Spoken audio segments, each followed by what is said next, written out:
ஆண்டவரே, நம்பிக்கை உங்க மேலதான். நான் உண்மையே சார்ந்து இருக்கணும். என் சிந்தனை உமாதான் இருக்கணும். நீங்க போதும் என்று என்னை அர்ப்பணிக்கிறேன். நீங்க கூட இருந்தா போதும் ஆண்டவரே. நான் உன்னை விட்டு விலகுவதை கைவிட சொன்ன கர்த்தர் கூட இருந்தா போதும். நீங்க ஐஸ்வர்ய சம்பந்தர் ஆண்டவர். என் காரியங்களெல்லாம் நிறைவாக்குற கர்த்தர், குறைகளை நிறைவாக்குற கர்த்தர். நீங்க கூட இருந்தா போதும்னு அந்த நாள்ல உங்களோட சந்தித்து உங்களோடு கூட சேர்ந்து ஜெபித்த நாள் முதல் இன்னைக்கு வரைக்கும் ஜெபிக்கிறேன். கர்த்தர் கூட இருக்கிறதை நான் நல்லா உணர முடியுது.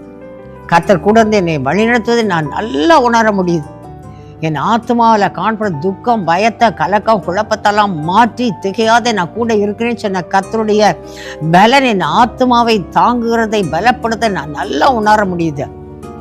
அந்த ரட்சகர்கள் மகிழ்ந்து கழிகூறும்படியான கிருபையை நான் பெற்று இருக்கிறேன். ஏன் தெரியுமா? நீங்க கூட இருந்தா போதும். அந்த அனுபவத்தோடு அர்ப்பணித்து ஆண்டவர் கூட இருக்கும்படியான ஒரு ஜெபாவியை பெற்று நீங்க கர்த்தரோடு இருந்தால் அவர் உங்களோடு கூட இருப்பார்.